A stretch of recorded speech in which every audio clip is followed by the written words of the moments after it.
All right. Would you rather eat snacks provided in a Patton Oswalt green room or eat snacks provided in a Daniel Tosh green room? Oh, is this in relation to I've worked with both these guys, and I'll be honest, I ate real good. I was on tour with Daniel Tosh for a month, and it was on a tour bus, and every night on the bus was just 5 menus from all the best restaurants in whatever city we're in. He's like, pick out dinner. And so every night I ate, so I'm going to go Tosh. That was no offense to Patton, but I was never on a tour and in a fine dining establishment. Tosh, he eats well. Good to know. Because, some people have like weird riders. Like they'll be like, oh, if the couch is white, I can't sit in it. Or like, I need a plethora of like only green onion. Like, it's just, I don't get it. I get to have a rider, but I always feel bad. I'm like, I don't know, like 6 Budweisers and a veggie plate. Like, I never want to ask for too much. I feel like I'm visiting somebody's house still. I don't have the highfalutenness to ask for anything fancy yet. I feel like that's super fair. Like, I like that. All right. Here's the next would you rather. So far, so good, Kyle. You're killing it. Okay. Would you rather be stuck in downtown traffic after the Cubs win the World Series or ride the red line during Lollapalooza? Fred. Old Freddie. There he is. I'll tell you, I was on, it wasn't, I don't think it was red. There was a brown line up north, and we had gone to see the Mighty Mighty Boss Tones. And so my buddy had like the suspenders and everything on. But there's 2 venues. There's the Riviera and there's the Aragon. They're across the street from each other. Yes. And this was the early days of Ozfest when it was still just at a single location. So we were all on the train with like suspenders and shit, and all the dudes from Ozfest were also on the train. We're like, we're gonna die tonight. We're gonna die wearing bow tie. We're gonna die looking like singing waiters. And but I still think I'm going to go red line during Lollapalooza. I think that's a much more interesting crowd to watch rather than the vomiting frat guys of a Cubs win. Also, but congratulate, it was exciting when they won the World Series. Yeah.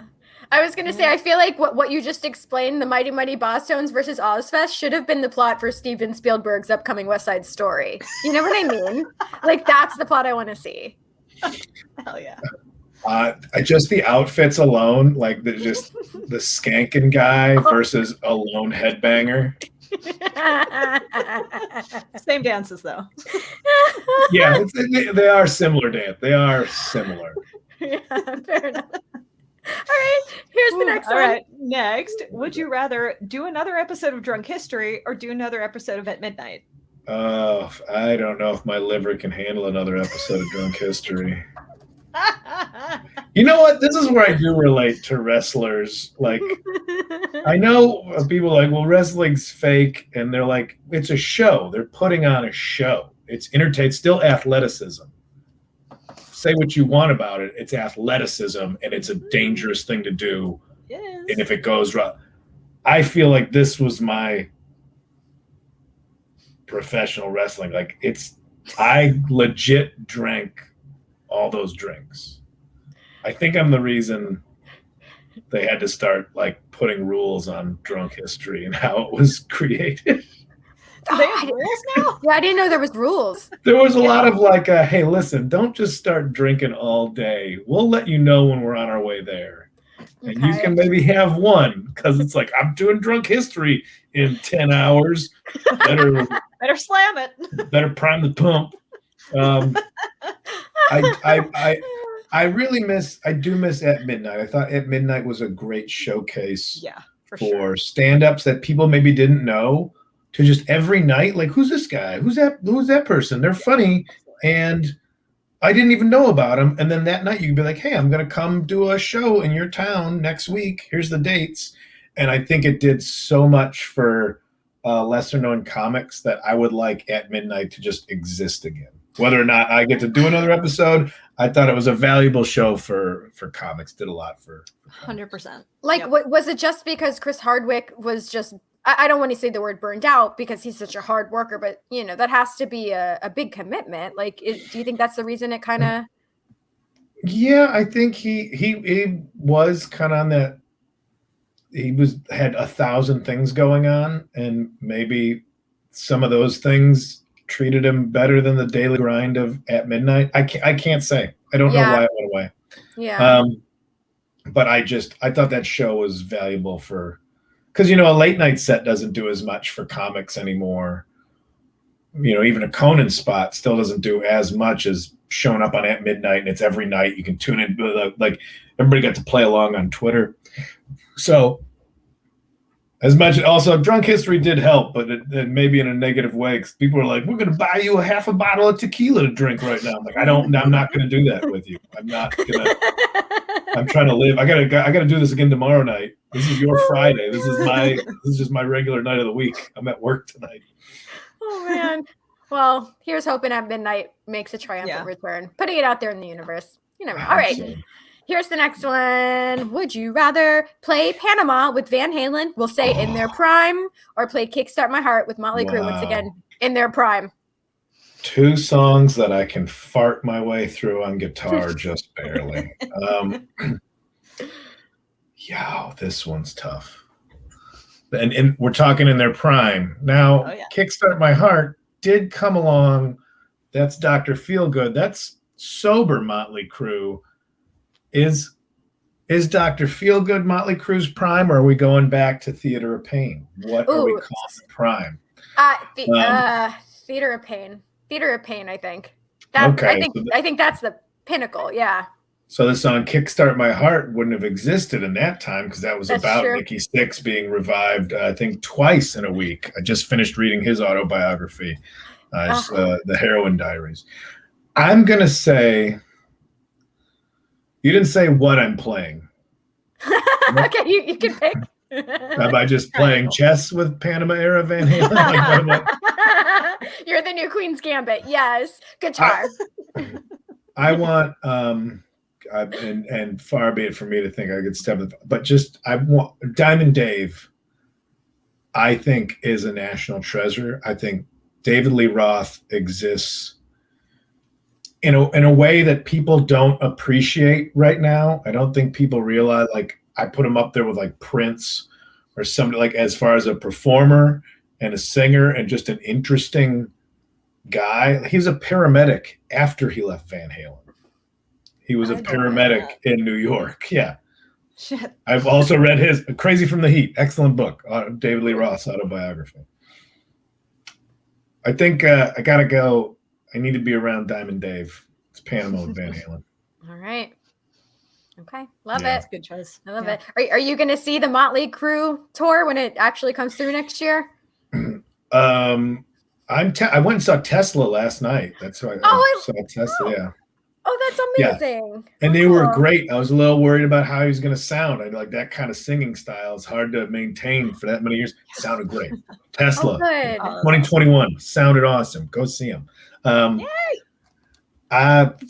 Vince Neil, on the other hand, I don't know. See, might gargle some Miracle Whip, buddy. Let's smooth out those pipes.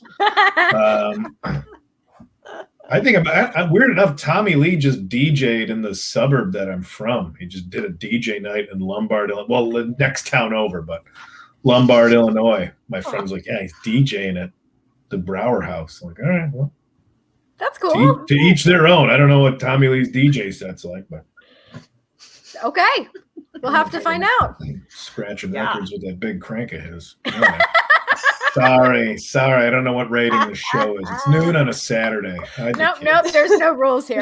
You're good. All right, here's the next one, Danica. All right. Would you rather celebrity box against Doug Benson or celebrity box against Mark Maron? I feel like I could take both of them.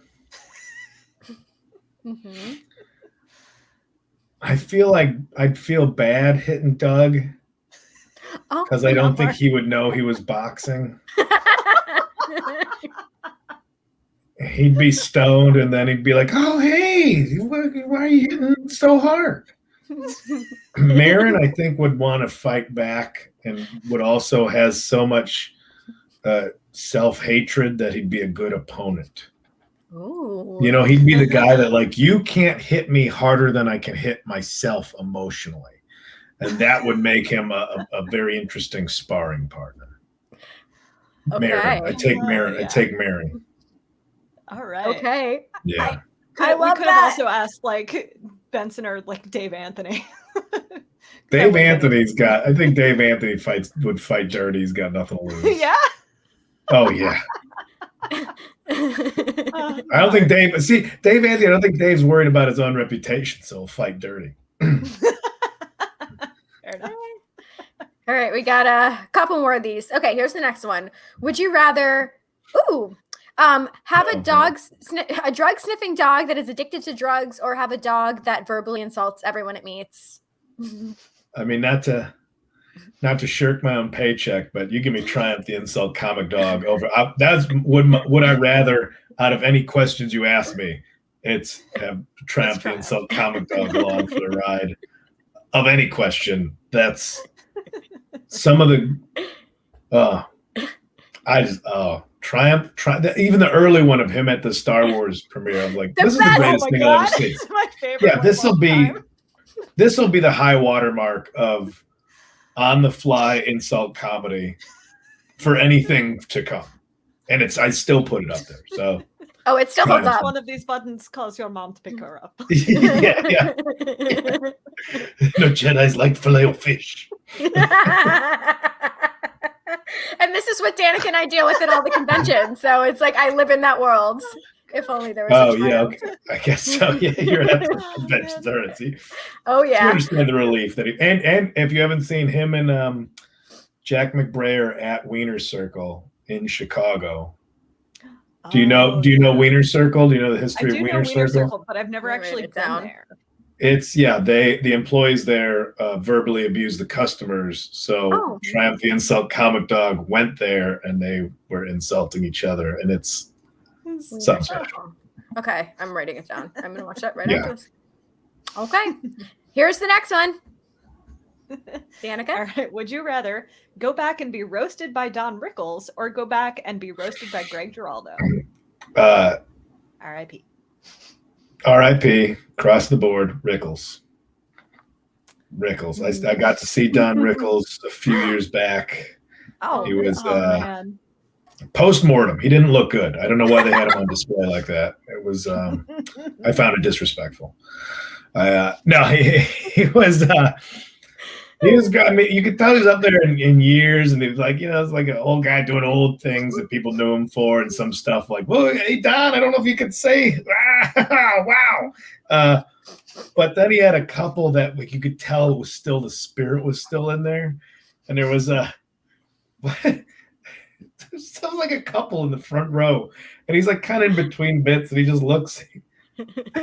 He just goes, "What are you holding her hand for? Nobody's trying to take her." God damn! Just so mean. What are you holding her hand for? Nobody's trying to take that. Jesus Christ! And so that was like a little bit like, oh, Don is he's still a little bit in there. So that's Don Rickles, I think. Okay. All right. 2 more. Here we go.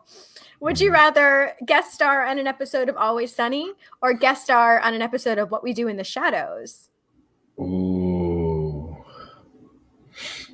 I was just watching Always Sunny bloopers yesterday, I think. God.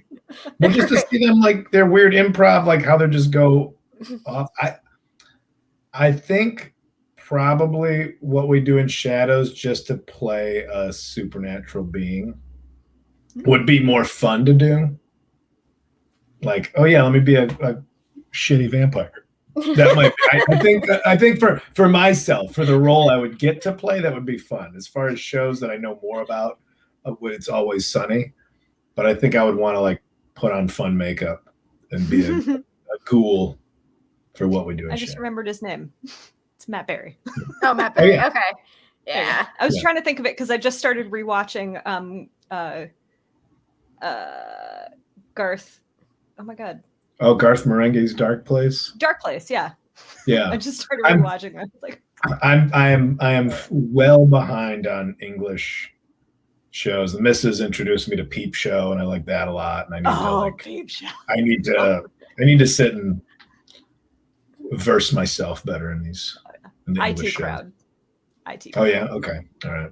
Oh my. Well, so because Dark Place has Richard Ayoade and Matt Berry, and it's before IT Crowd, which also has Chris O'Dowd, and it's IT Crowd is just like, and Black Books. Okay. I need this stuff. I sit and I just start watching crap, and then I lock into it. I'm watching Manifest. Bad show. Is it? I don't know that one. Bad show. Is that Netflix? I've watched so many of them, hoping it's going to get better, that I'm just throwing good money after bad on this thing. Yep.